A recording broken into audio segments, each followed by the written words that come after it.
Hi, welcome to Light Camera Author, and I'm going to apologize right now for my voice. Been battling a little bit of the flu, but I'm not going to let that stop us. I'm Jim Juno, and I have with me tonight a gentleman who has a new book out called Woody Allen, A Mockery of a Travesty of a Sham. His name is Patrick McGilligan. Welcome, Patrick, to the show. Thank you, Jim. Thank you for inviting me. Have you, for some reason, your name sounds familiar. Were you on the show a while back? Mm, I The don't think Alfred so. Hitchcock book? One of Well, your yeah, but that's so long ago. I could be forgiven for forgetting. Yeah, that would be 20 years ago. Yeah. No, I haven't been doing the show that long. Okay. No, the Hitchcock But book is 20 years old. oh, okay. Yeah.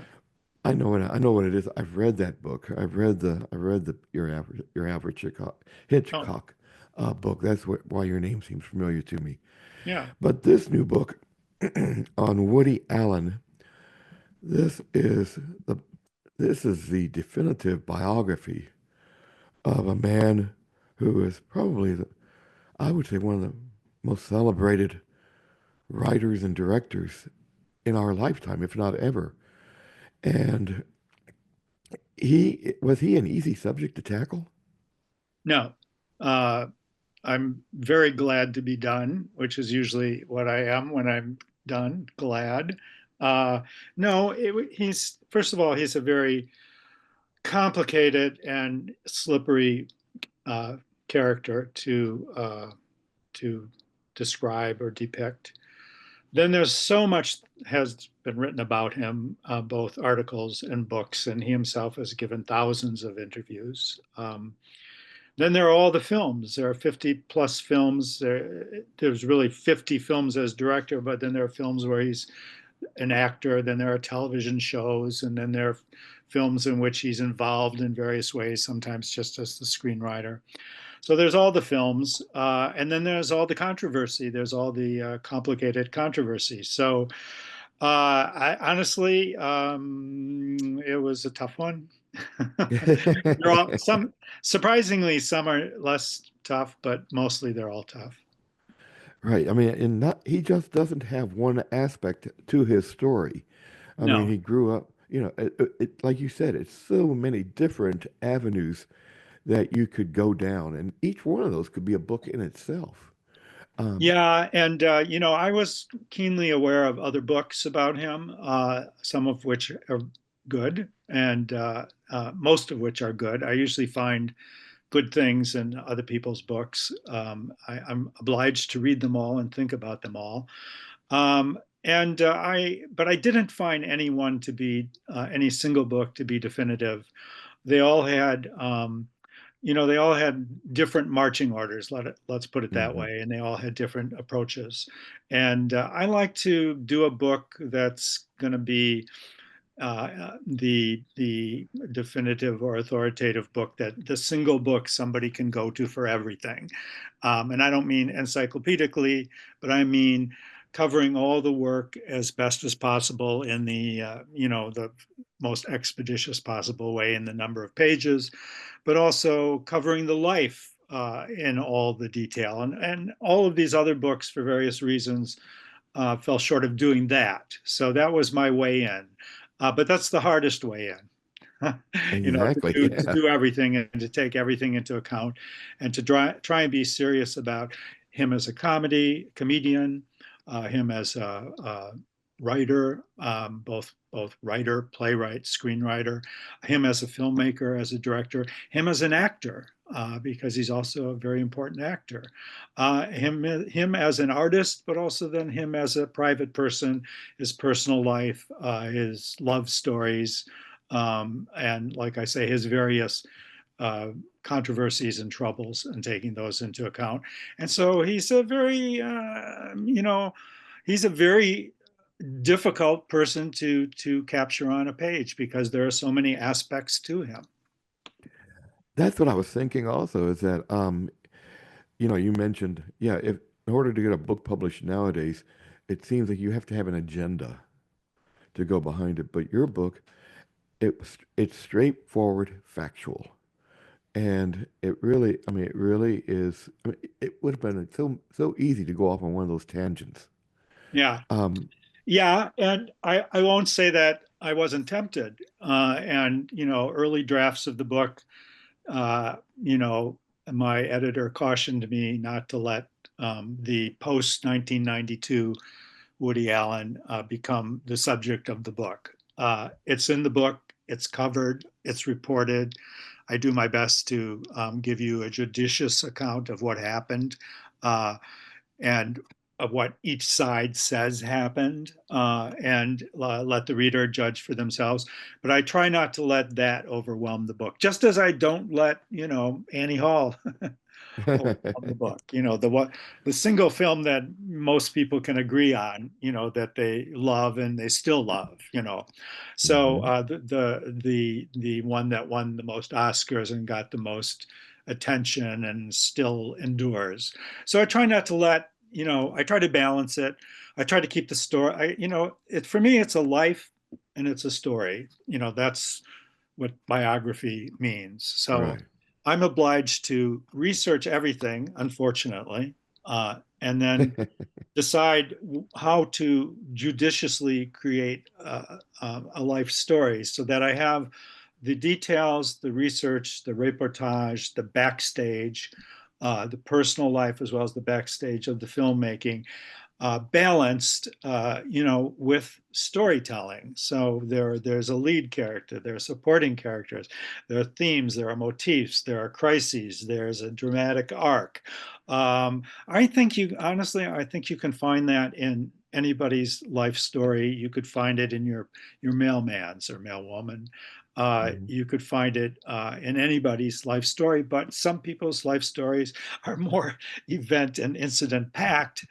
Some filmmakers make fewer films. I remember writing a book about Mel Brooks, which was my last book, and being tremendously relieved that he only directed, whatever it is, 13 or 14 films, because that's a lot different amount to cover than 50. So I have to squeeze 50 into roughly the same length so that it's not too long, but it requires a different kind of balancing act and also a different act of research and reporting than if you're worried about 50 plus works. And, I found the same problem when I was doing Hitchcock as I had with Woody Allen, which is that, if I skipped an Alfred Hitchcock movie because I thought it was minor or I didn't like it very much, I would be pilloried, Mhm. around the world by those people whose favorite work it happened to be, or That's right. who were looking for something interesting about that film they didn't already know.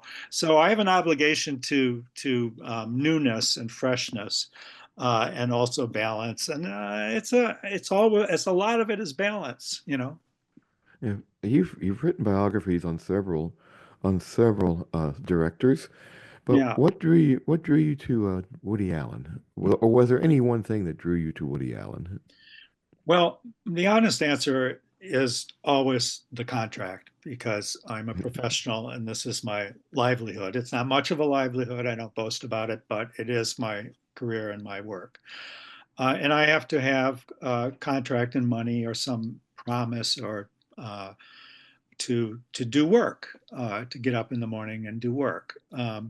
And it was not on my list of ideas at all. Um, Probably for these reasons which I'm saying to you, which is that it's so comprehensive a job. It's burdensome. The responsibility is burdensome. So I had finished a book about Mel Brooks, and I pitched a lot of different ideas, some of which I've pitched for 30 or 40 years without getting anybody to say yes to these ideas, which I believe are really good. But you have to you have to reach some sort of compromise in your agreement with editors and publishers. And there turns out to be a logic to it in the long run, which means I don't write about people that don't interest me. In fact, I say no, which makes Hmm. me cantankerous from the point of view of my editor sometime. I say, no, I don't like that. It's not very interesting. I don't know anybody would want to read that. And so Woody Allen wasn't on my list, but he is in the Mel Brooks book. He makes a good cameo appearance because he worked with Mel Brooks on the Sid Caesar show on the writing staff when in his salad days, as a television writer. And it's a good cameo because they also then become not only unlikely friends to an extent, but also unlikely rivals in the 1970s, late 60s, 1970s, with Mel Brooks being the Hollywood Jewish comedy director and Hmm. Woody being the New York Jewish comedy director, not having too much in common with each other in their work, but some things in common. So after I got done having a long pitch conversation with my editor, he said, "Can I try one more conversation, one more subject on you without you jumping down my throat?" Which gives you an idea of like how I sometimes react. I said, "Sure." And he said, "What about Woody Allen?" And I said, "What about him?" And he said, "Do you like his films?" And I said, "Quite a bit. The ones I've seen, I try to keep up. There's too many of them. Hmm. And he said, "Do you think he molested his adopted daughter?"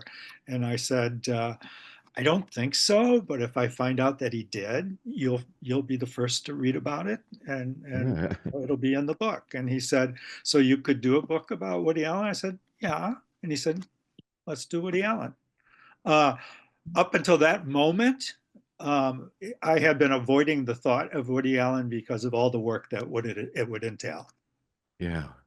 I imagine. I mean, yeah, and you even reading the book. I mean, you do beautifully. You split his life into different chapters, going. I mean, of course, he was born, and of course he was born. But even like parents, parents said November 30th, or no, he was actually born on November 30th, and they pushed him back to December 1st. There was always that, and then you go into his like you said, his salad days, stand-up comedy, which he really didn't want to do a stand-up comedy at first, did he? Well, I would say he did it, when he was in high school, and after high school, he tried it out, and it tempted him. His fundamental nature is extreme shyness and wariness of people and crowds. It's just paradoxical, perhaps, but also true of many famous people because they're Hmm. people, just like other people are people, and they have to adopt a persona in order to get on a stage, in order to give a performance, and that's what professionalism is. And it was a shortcut for him, both for getting his work performed. Uh, Maybe it was a long cut because it took a lot of work, but Uh-huh. it was a way to get his work performed the way that he thought it should be performed. And also, he had begun to think and write more autobiographically in his comedy, and that's the way he was moving, because in a way that's the way the culture was moving, at the end of the 50s, early 1960s. People like Nichols and May, and people who were bringing their own ids and their own Mort Saw, who was a great god of his, who people who were more personal comedians, and Hmm. they weren't doing the old "take my wife, please," kind of Yeah. jokes, which Woody did his share of, in over Hmm. time. But so he was gravitating to a style of comedy that actually helped push him out on stage. And then in trying to get work, he encountered these two managers, Rollins and Jaffe, who were also Nichols and May's managers, and they were famous sort of boutique managers of talent, and they encouraged him. In fact, they made it a demand of representing him, that for they would see him in person and think he was very funny, and he would read their material to him, and they said, "Well, in order for us to represent you, because we don't want to represent you as a writer, but we will represent you as a performer." And they had a vision of him because they were cinephiles like he was, which meant they were crazy film fans. And they Hmm. had a vision of him as a possible writer director. This was an extremely visionary idea of him in the early 1960s. And yet they saw the seeds inside of himself, and Probably he did too and was too like embarrassed and shy to mention it. And television played a big part in his early days, and also when with the people that you mentioned, Mort Saul and Nichols and May, the Ed Sullivan Show, I think comes to mind immediately. Introduced a lot of these comics to the nation, Yeah, and and he was including Woody very Allen. he was after first early on failing in television or not doing well as a performer in television. He had learned a lot about writing behind the scenes in television. He had written for a lot of shows, and he wrote for important comedians who came to him and say, "Hey, can you write a few jokes for me?" And so he became known as a jokesmith. He became known as a good writer, and then he became known as a performer. And he was actually, like Johnny Carson's substitute host at Hmm. times, and he was very good at it. And you can see some of his old routines, and he gets really good before he Yeah. quits it.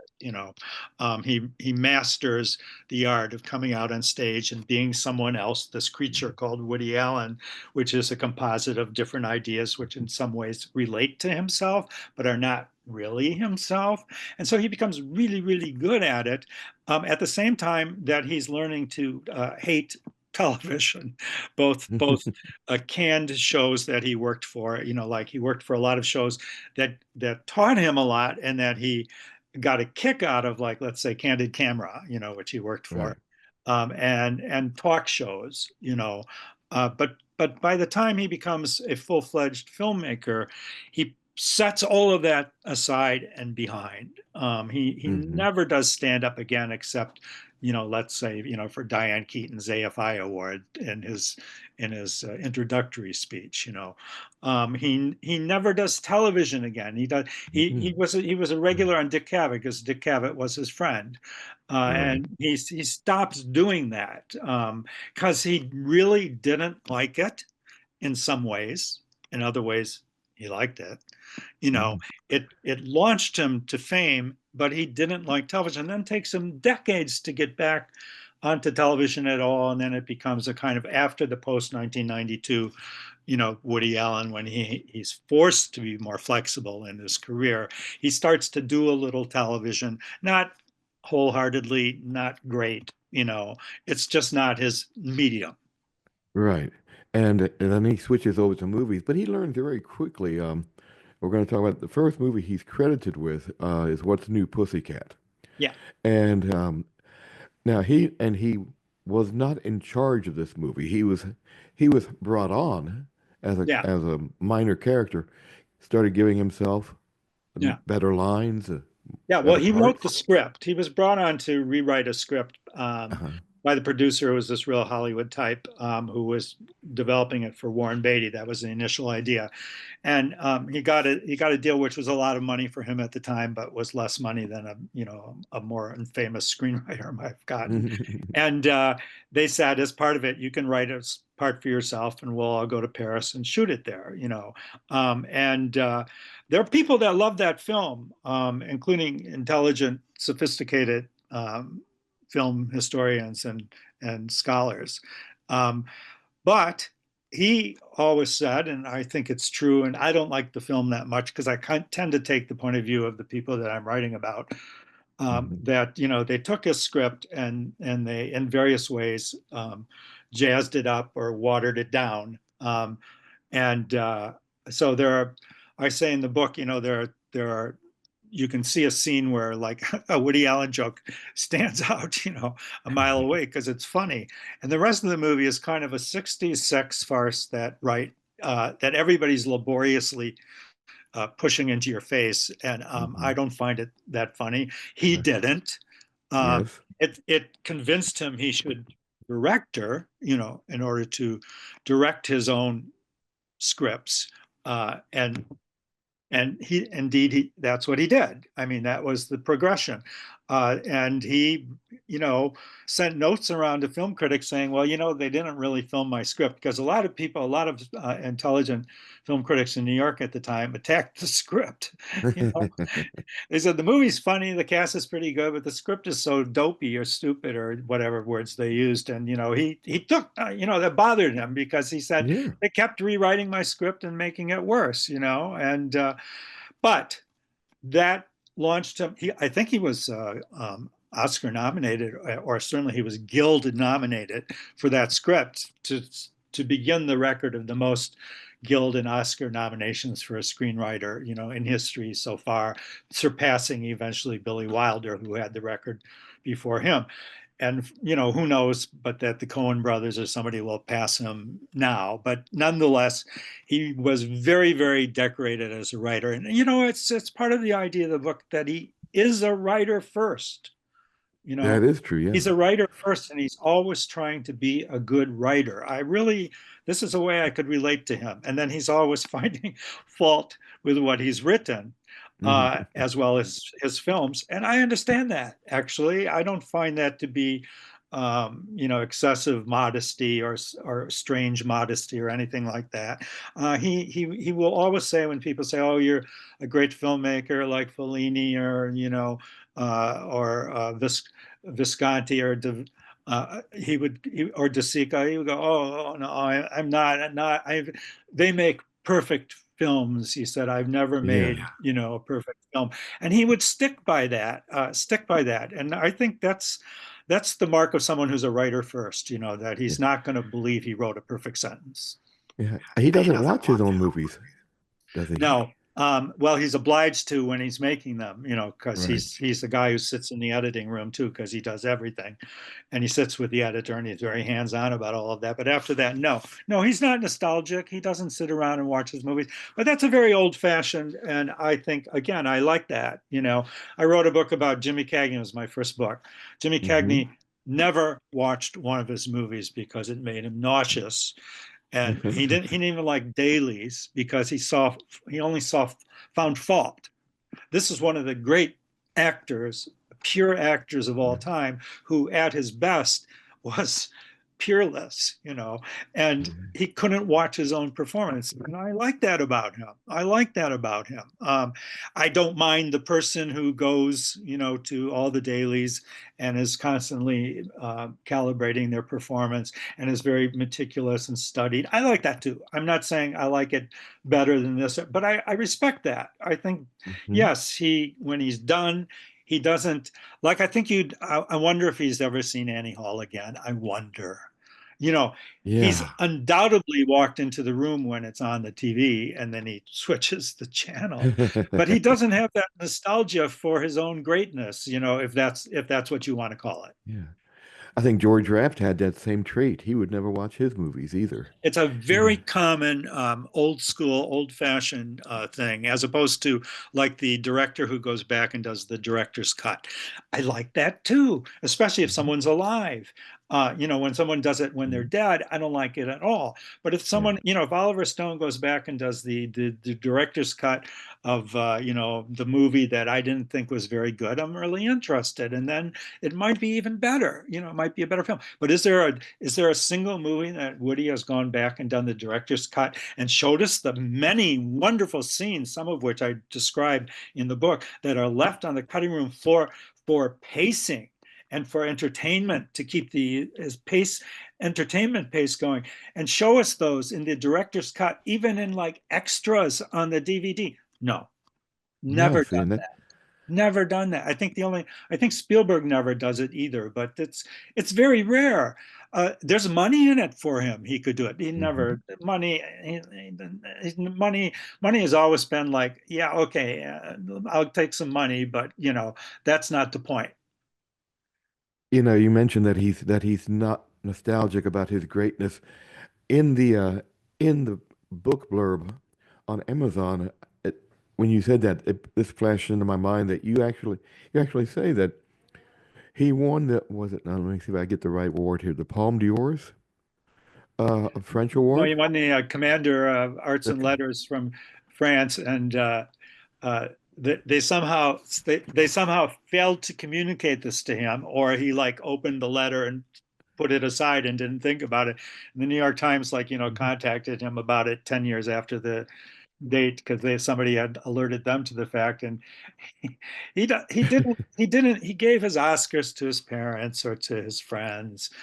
He was happy. He Really? was happy if Annie Hall won Oscars for the producers and Diane Keaton and for his co-writer Marshall Brickman. He's very happy about that. He doesn't care if they're happy. That's good. Yeah. But he's not happy. He never showed up at the Academy Awards except once after One chance. 911 Hmm. because a producer had inveigled him to cross country on a plane and miss his Monday night jazz gig in New York to show pride in New York and resilience in America for a little film clip. He never showed up at the Writers Guild to get an award. Okay, Mm. he got a Directors Guild award. He sent a friend to pick it up from his agents. Would always pick up awards. They were his Rollins and Duff. They were very proud of him. Awards made him nervous. He didn't like to Yeah. go into the crowds. He didn't like to do things. He didn't like to get awards. He eventually, after 1992, he began to show up at film festivals, and when they gave him, usually always out of competition, he didn't like to compete. Yeah. But if they gave him an honorary award, he'd show up. So he began to like accept a few honorary awards in person. But no, it's a true thing with him. So you like it when you write about people and they have these dramatic quirks. Yeah. They have personality quirks that are like pronounced. And again, I like the people that show up and are thrilled to get the awards. Like I love the fact that Demi Moore is so thrilled to get a Golden Globe award. It's heartwarming. I like it. But the person who won't show up, Marlon Brando, I like that person Hmm. too. I like that. They both have their reasons. You've touched on the 1992 Woody Allen, and I would be remiss. This is going to be the only time I'm going to ask you about it because if I didn't, I know I would be getting some emails saying you didn't ask him about this, Yeah, And but in your research, do you think that he was accused of sexually molesting his stepdaughter? Do you think in your research did you find any truth to that? yeah, adopted daughter. But Adopted daughter, yes. yeah, I'm sorry. Hmm. but well, it's a lose-lose situation for me to have an opinion on. Okay. So what I do, I think carefully and I think fairly in the book is let both sides explain what they think by going Hmm. through the court records, what happens off camera, what happened on that day, according to everybody who was there and according to transcripts and courts. And so it becomes, it's really he said and then she said, because it's what the girl said and then what Mia said to believe the girl. And Mia certainly had her reasons to be furious and go crazy with Woody because Woody took up with her daughter, adopted, Yes. and any mother would be never get over it. Hmm. Would never get over it. But then it transmogrifies into this other thing. Did Woody abuse Dylan? Uh, all I can say is, if we knew for sure, there would be a conviction or an arraignment or a lot of evidence that makes us really queasy because it seems to point the finger strongly at him.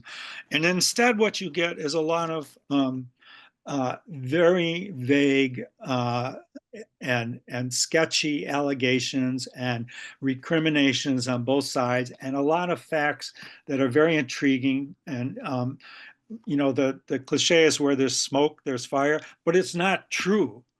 There's Hmm. smoke, but I'm not sure there's fire. Okay. And I just try to put it on the page in such a way that allows everybody else to decide what they care to think. But I think it's unfortunate for the people that believe that something terrible happened to Dylan, that they don't have the facts and the proof or the indictment or the court, verdict against him on their side. And that's all Exactly. the book is about, that whether or not you believe in blackballing people because you think they did something, or whether somebody should be punished because they did something. That's the dilemma for people who, in some cases, people in the Me Too movement. There's one, very important feminist who wrote, it's quoted in the book, that she'd rather be wrong than not speak out in defense of Dylan Farrell. Well, I don't feel that way. I don't No, that's want to be yeah, wrong, and I don't want to speak out for this person or that person unless I have, enough facts or truth or reportage, because that's the way I write books. They're exactly. fact and truth and reporter based, and I don't jump to conclusions. I look for facts. So Exactly. so that's not a, that's may not be a satisfying answer, but everybody at HarperCollins who read the book, including the lawyers who read it very carefully, I assure you, thought it was a very, very satisfying account of what happened. And I think, I mean, this is my tease. I think what I wrote explains a lot. Okay, That'd be and great. it'll explain a lot to anyone with an open mind. Exactly. Well, the author's name is Patrick McGilligan, and the book is called Woody Allen, A Travesty of a Mockery of a Sham. I got that right? Yeah, Got all three terms Travesty of the there? Yeah. Mockery Sham, which is his line from Bananas in the court defending himself. So, when I first pitched it as a title, my editor said, "Well, you're siding with Woody." And I said, "No, I'm quoting Woody defending himself in a comedy." So It doesn't anyway, make you yeah, want it's to, a yeah. it's a it's a should be a subtitle that makes people remember that he made some very funny movies. Exactly. Well, Patrick, again, thank you for being on Lights Camera Author tonight. And my Thank you. voice held And up. thank you. Feel better.